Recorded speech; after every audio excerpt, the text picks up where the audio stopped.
Deuxième partie, les unions et intersections. Donc ça c'est des notions pareilles qu'on va utiliser très souvent en exercice. Il faut absolument maîtriser les notations, les définitions parce qu'on va les utiliser régulièrement. L'événement A union B, qu'on peut lire A ou B et qu'on note A avec un U, B pour union, est constitué de l'ensemble des issues réalisant l'événement A ou alors l'événement B. Et l'événement A inter B, qu'on va lire A et B et qu'on note A avec un pont B, est constitué de l'ensemble des issues réalisant à la fois l'événement A et B. Regardons sur des exemples pour que ce soit clair. On lance un dé à 6 faces et on considère les deux événements suivants. A, obtenir un nombre pair et B, obtenir un multiple de 3. Si je veux, je peux commencer par lister les issues qui satisfont les événements A et B pour bien les visualiser. Donc un nombre pair, ça va être 2, 4 et 6. Et les multiples de 3, ça va être 3 et 6. Comme ça, je vois bien de quelle issue je parle dans chaque événement. La probabilité de A, j'ai 3 issues, donc 3 sur 6. Et je simplifie à chaque fois que c'est possible.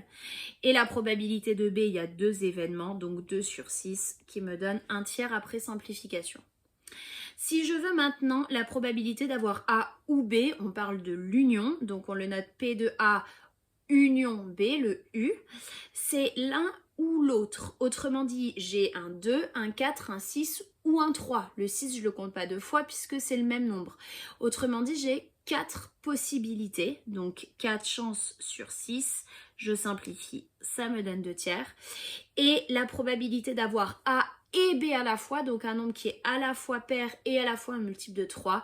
Dans les deux listes d'issues, j'ai que le 6 qui revient, donc j'ai que une possibilité, le 6, donc une chance sur 6. Et là, il n'y a rien à simplifier. On peut schématiser un peu tout ça. Si ça représente notre événement A, que ça représente notre événement B, ce qui va être dans les deux, ça va être A et B, la partie en rouge. Donc, si je veux marquer les nombres, A, on avait dit que c'était 2, 4 ou 6. Le B, c'est 6 ici ou 3. On voit bien que le 6 est dans les deux. C'est ce qui va correspondre à l'intersection.